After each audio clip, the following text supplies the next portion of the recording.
Ang naging famous talaga sa kanila, tumatak sa utak nila talaga was hindi tayo nagsiputan sa Subic. We want to put an end to that long-running love story in Subic. Yeah. Gusto natin na magbigyan na ng closure yon. The reason why we weren't giving labels yet was because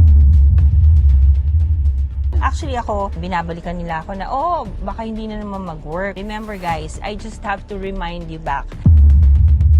Hindi daw kami magtatagal, nagagamitan na kami. Una po sa lahat. Doon sa mga, ito sabihin ko na dahil kasi na-hurt ako. Sobrang dami ng lalaki ni Aiko, sobrang dami ng nagdaan. Saka yung mga nagsasabi dyan na medyo bastos, pero sabihin ko na rin dahil masakit eh. Maybe the questions that they've been asking us is kung tayo na ba? Yeah, tayo na ba? Are we dreaming?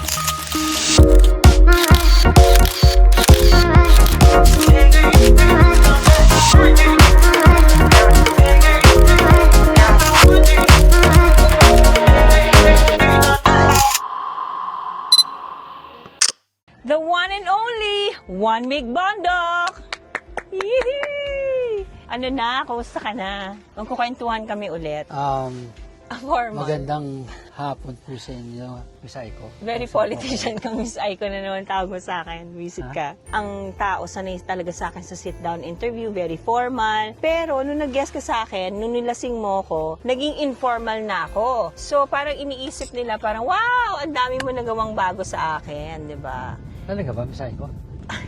Napapanindigan mo yung Miss Aiko all throughout. Gagi ka. Anyways, di ba, ang naging famous talaga sa kanila, tumatak sa utak nila talaga was hindi tayo nagsiputan sa Subic. Yes. So kaya natin naisipan na pumunta dito sa Haya Nature Resort is because we want to put an end to that long-running love story in Subic. Gusto natin na magbigyan na ng closure yon and start anew. Tama ba? Ka naman dyan, Miss Aiko. Huwag mo nga ako tawagin Miss Aiko. Ano? Tama ka naman dyan, Han. Tapos? Pwede na ba? Ito na nga, ito na yung gusto natin sabihin sa kanila. Kasi kami, we both read comments. Ako dati, hindi ako nagbabasa ng comments talaga. Only pagka kunyari sinabihin ako ng staff ko na may kailangan ako ayusin sa work ko as a counselor, that's when I reply. And also, when I'm being messaged directly and tagged, dun ako nagme-message. Regardless kung positive or negative yan, I always say thank you. Dun naman sa mga bashers, we all know naman na hindi mawawala yan. And then, hindi naman kami magiging relevant din kung hindi nyo kami binabash. So, ibig sabihin lang nun, sabi ko sa kanila, kung binabash nila tayo, at least, ibig sabihin, pinanood nila tayo! Woo! Yes! Yay! Diba? Thank you sa mga bashers namin. At least alam naman namin sila. na talagang maraming nanonood sa amin, maraming nagsusubaybay. So maraming salamat po sa inyo lahat. Yeah. And doon sa mga tumatangkilit kay Miss Aiko, maraming salamat po. Yeah. And sana wag kayong magsawang manood. Una sa lahat, the reason why, I'll get straight to the point because I'm very known to be transparent and very straight. The reason why we weren't giving labels yet was because, I think I've said this in his YouTube channel. Kasi nga, we were trying to catch up with the 29 years that was lost. Siyempre, nangangapaan pa kami and ganyan, although merong mga ibang tao na muna na binigyan kami ng label. So, ito, siguro now is the time, kasi feeling naman namin we are too old. I'm 50, he's 48. Para pa yung announce sa mundo na kami na, di ba? Parang now awkwardan lang kami kasi feeling namin kung ano yung pinagsasamahan namin sa everyday life namin, paano yung pakikitungo namin sa isa't isa. That says it all, di ba? Tama naman yun talaga. Basta kami guys, kung ano lang yung what you see is what you get, di ba? So kung may maganda o pangit na comment, thank you na rin po. Thank you. Diba? Tulad nga nung dati, di ba, may nagko-comment pa na umakbay daw ako sa'yo, lumayo ka. No, hindi ko nakita dahil una sa lahat, galing sa likod yun. At saka hindi naman talaga ako nakakabay sa kanya. Nilagay ko na yung arms ko dun sa chair kasi pagod na ako. Pero ito, nakakabay na ako sa kanya. Yeah, kasi nga, ano pa yung mga nababasa natin ng mga comments na hindi daw kami magtatagal, nagagamitan na kami. Una po sa lahat, we're of age already. We know what we're getting into. And tandaan nyo po, sa mga nanonood, hindi ko lang po siya kakilala kahapon. 29 years ko na niya po siyang kakilala. So, meron po kami na build na foundation even before na we got to this stage. So, ibig sabihin nga, di ba, sabi ko, I stopped dating because I would just be wasting my time getting to know someone who I barely know. When One Mig is here, for me, alam ko lahat, sinabi ko na nga sa inyo, alam ko lahat ng past niya, and I was willing to accept it because it comes with a package eh. Pagka nagmahal ka, kailangan tanggapin mo kung ano yung karugtong ng past niya kasi it's something that cannot be deleted or erased. Si Google nga, di ba, nahihirapan mag-delete ng mga pictures natin ayaw na makita. So same din sa amin, mga normal na buhay namin. Meron kami mga gustong i-edit, pero when you come to think of it, mas okay na lang na dumaan yun sa buhay namin because it made us a stronger individuals. And more mature. Oo. More mature individual. Kasi this past few years, syempre, galing kami sa mga relationship and that relationship taught us a lot. Yeah. Diba? Nag-mature kami, naging pasensyoso kami. Mas alam na namin kung paano handle ang isang relationship, diba? Kasi syempre, we both came from a... Well, not so nice relationship. Yeah. Oo. Kasi for every endings, there's new beginnings. So, we look forward to the new beginnings that God has given us. Always remember, not everyone is being blessed by God for another chance. Kasi marami dyan yung tuluyan na naghiwalay, hindi nagkabalikan. Kami ni One Mig, binigyan kami ni God o ni Lord Jesus ng pagkakataon to rekindle yung panahon na hindi namin nagawa dati. Yeah. So, yun. So, iingatan namin to. And na-appreciate din namin yung mga comments ninyo saying na happy kayo para sa amin kasi yun ang nagiging fuel namin to make this right and to make this better. At saka guys hindi naman to nagkakilala lang kami kahapon, diba? Na ganito na kami ka-close. No. It took us 29 years and 8 months. Mm-hmm. Diba? Kasi nung nagkaroon naman tayo ng pagkikita ng 4th time, hindi naman talaga tayo kagad nakita. Yeah. It was 8 months. 8 months kaming nasa phone lang. Talagang we were making it sure na hindi kami on rebound, diba? Kumbaga talagang we made sure na wala na yung feelings niya sa ex niya, wala na yung feelings ko sa ex ko. So talagang phone lang kami for 8 months. Pero yung 8 months na yun, every day, every minute, every Constant. second of the day, nag-uusap kami. Diba, tamahan? Tama. Hindi naman kita, Yeah. hindi kita nilubay. Oo, hindi nga ako pinantananan. Hindi kita Para sa pinantananan. TV Patrol. Hindi kita tatatalan! Yun ba Oo. yun? Oo. Alam niyo, yung nasa stage ako noon, grabe. Magbabayad na lang ako ng In-N-Out Burger. Siya pa rin nasa isip ko. Tingin ako ng tingin sa phone ko. Kung nag-text na siya, kung gising na siya. So it was like that. Basta parang bakasyon, pero parang hindi rin naging bakasyon kasi buong bakasyon ko wala akong ginawa kundi ka tingnan yung phone ko. Pagkagising niya, tinatawagan ko na siya kagad. Di ba? Yeah. At saka gusto namin kasi iparating sa tao na bakit namin kailangan sayangin what we have now. Remember, life is fleeting. Yeah. Hindi tayo sure of what's gonna happen tomorrow. Actually ako, binabalikan nila ako na, baka hindi na naman mag-work or mag-work. Sino ba ang tao na puro long-term sang relationship ko ha? Remember guys, I just have to remind you back. Kasi dun sa mga hindi nagfa-fact check, most of my relationships were long-terms. Nagbilang ng taon. So, ibig sabihin, yung kay One Mig, nagbilang din kami ng taon. 29 years kami hindi nagkita at kilala namin isa't isa. Mahirap man explainin dun sa iba na hindi naniniwala sa destiny or second chances, pero kasi kami, we both believe that it is. Kasi, guided tayo ni Lord, diba? Yeah, we were guided by God. Kaya nga, di ba, nung time na lumalabas tayo noon, kasi sabi nung may nakita ako sa comment na, syempre, paano kayo masichismis? Nung time na yun, wala pa naman SOCMED. Gusto ko sabihin sa'yo, wala pang SOCMED nung time na yun. Pero meron naman tabloid. Oo. Meron newspaper, meron mga fan magazine, di ba? So, meron pa nga dati, Showbiz Chismis, yung, naalala mo yung Showbiz Chismis 101? Naka-pink na kotse. So pag nakita namin yon, tumatakbo na kami kasi may reporter yon na pwede kang mahuli. Correct. So hindi naman kailangan na SOCMED para machismis ka. Di ba? Basta chismis is chismis. Kahit ano pa yan. Hindi sa SOCMED, pwedeng kahit saan. So kami, hindi kami na chismis because we knew. Actually, now, we know that we were guided by God talaga. So, parang talagang nilagay niya talaga sa right time. Kumbaga, dati kami nakikita pero hindi niya, pinagkita lang niya kami pero hindi pa yung time para maging kami. Kumbaga, binigyan na kami ng partners kung saan kami magmamature at pati matututo. And I think those partners trained us para dito sa relationship namin na parating. Hinanda kami talaga. Hinanda kami.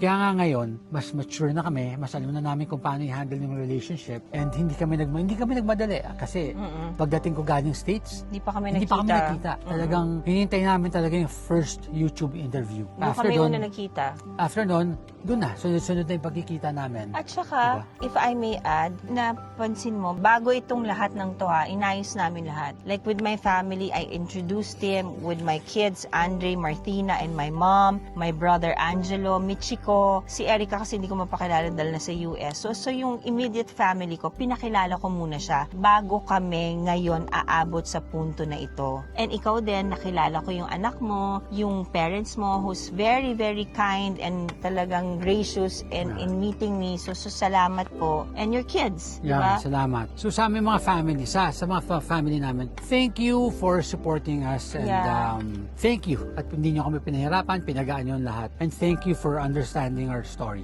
And also, bago din ang lahat, bago itong inaabangan ninyo, pinakilala ko siya sa pastor namin, kay Pastor Chap, kay Pastor James ng Favor Church. And nagsa-service na siya, church service na siya kasi nga, we are true to our words na we'd like to keep God in the center of our relationship. Kasi, you know, yung past relationships namin, parang ang sinentro namin, yung love sa isa't isa, hindi namin kinonsider na merong above sa amin, which is God. He is the orchestrator of everything. Yes. So, kung meron kaming God, how can we be wrong? Yes, tama, di ba?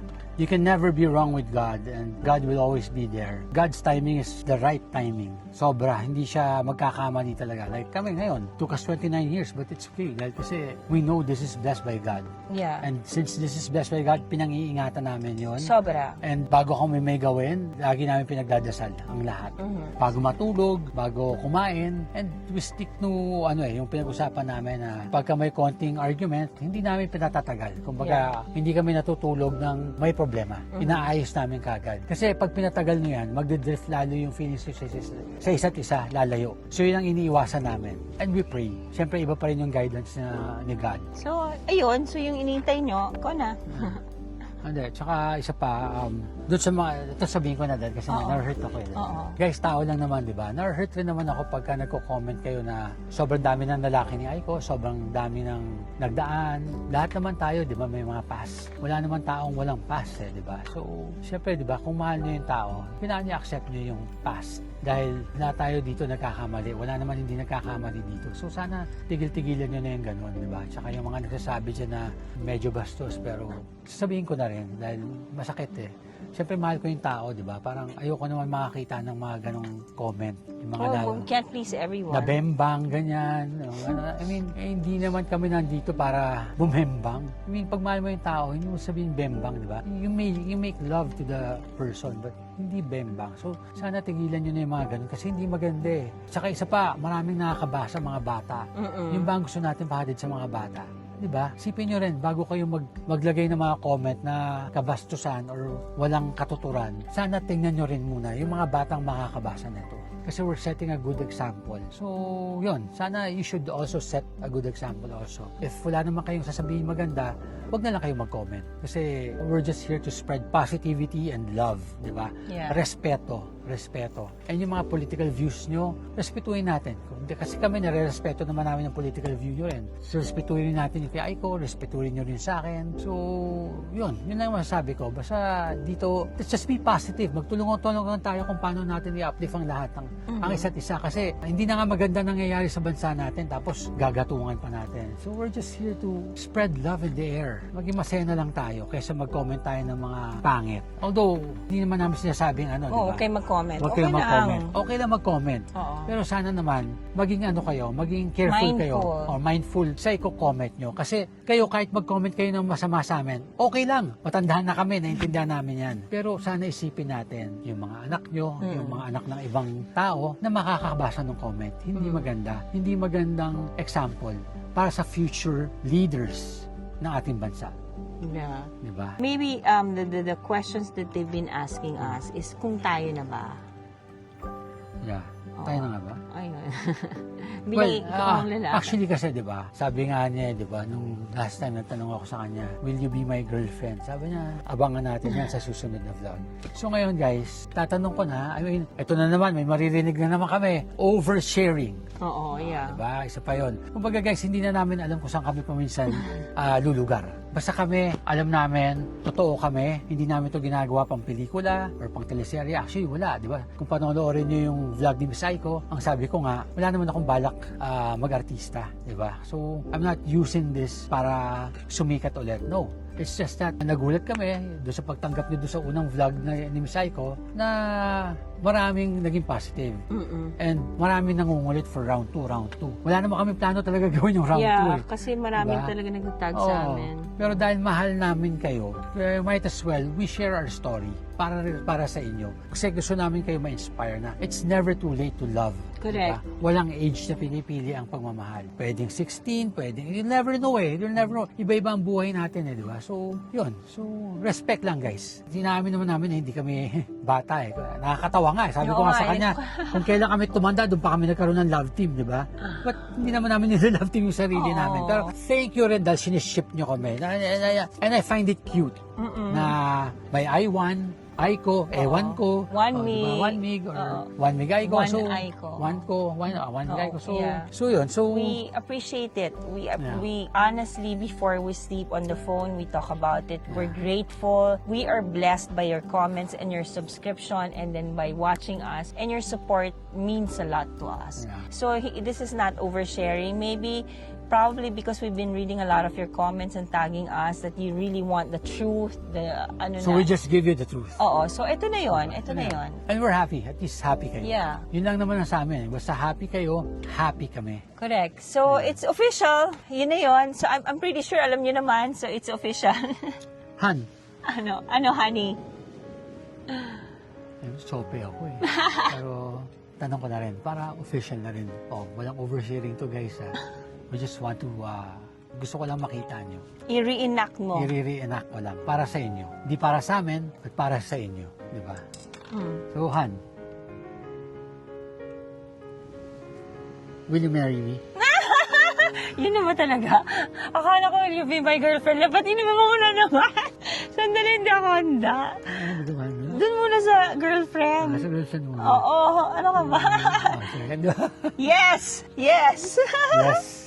Kami na We po. are officially together. Oo. Diba? Aminin ba natin yung date? Hindi Dito na. Dito na. Oo. Basta we are officially together. Yeah. So, doon sa mga nangangarap pa kay Miss Aiko, yung mga gustong pumapel, sorry guys. Sorry, mayors, councilors. Huwag ka na magbanggit ng pangalan. Sorry, may nanalo na. Isang hamak na businessman Oo. Na nagmamahal naman na nagmamahal sa'yo. Nang tapat. Ng tapat. Kasi ikaw ang destiny ko. Yeah. Sabi mo nakaraan sa vlog mo that I am in your end game. Yeah, you are I'm doing my my best talaga. And I know, as God, as our orchestrator of everything, He started something beautiful. And we're gonna end this Yeah. beautifully also. And we're gonna take care of this relationship. Of Dahil course, alam ko, yeah. regalo sa atin to ni God. Totoo, hindi na, pagkakaingatan namin to, hindi na to basta-basta na, tandaan nyo, matatanda na kami. Huwag nyo kami kumpara ka na sa mga love teams. Matanda na kami, so alam na namin yung pinapasukan namin. Yeah. So guys, eto na, ang aking now boyfriend, 1 mig bondok! Ayan, tapos na. Talaga tayo na? Parang hindi ako paniwala, no? After 29 years, naging tayo rin. Oo nga. Wow! Ayos. So what made you decide? Kasi ayoko na makipagkilala kung kani-kanino. At least ikaw kilala na kita. Alam ko kung paano ka mag-isip. Hindi mo pa nga minsan, iniisip mo pa lang. Alam ko na, sasabihin mo. Alam mo, ko nagtatampo ko. Alam ko kung nagtatampo ka. Alam ko pag nagsiselos ka. Alam ko, mahal mo ko. Sobra. Oo. Diba? Sobra. Tsaka, inaalagaan mo talaga ako. Of course, kasi nasabi ko sa sarili ko, di ba? A happy wife is a happy life. Mm. Di ba? Although hindi pa tayo wife, but soon, I know we'll get Yeah. there. Thank you nga pala sa Haiyan Nature Resort. Thank you, Direk Ronald Guyo, for shooting this. We're coming up with something big. Yeah. Abangan nyo na lang, hindi pa na namin i-announce. Pero it's something that you should look forward to. Na-excite kami. Kung pwede lang namin i-share ngayon, pero wag muna. Kasi baka sabihin nyo, oversharing na naman Oversharing kami. nga. Pero bagong lahat, please follow nyo po ang vlog ni Miss Aiko, ang Twitter account niya, ang Multiply account. Wala pang multiply sabi mo, na. multiply ka. Joke lang, luma na nun. Oh, sige, Twitter. Oo. Twitter meron, no? Facebook. TikTok. And then the QuezonCityGovernment.ph and then yung Aiko Melendez at QC page kung may mga concerns kayo regarding sa District 5. okay, follow nyo rin sa Instagram at saka sa TikTok, Andre at saka si Martina. And nagmamakaawa po ako sa inyo. Sana naman po i-follow nyo rin po ang aking TikTok, One with Bondok, and Instagram at ang YouTube channel. Supportahan nyo po para mas marami pa tayong mapuntahan. Well, anyway, this is my YouTube channel, so please like and subscribe. And thank you so much for making my YouTube channel a part of your family bonding. Na-appreciate ko po to. So every Saturday po, 7 p.m., Aiko Melendez channel. And bye for now. See you later at walang bibitaw. Take note, walang bibitaw ha. Han, thank you for my second guesting here in your YouTube channel. Yay! Isang malaking parangal sa akin. Wow!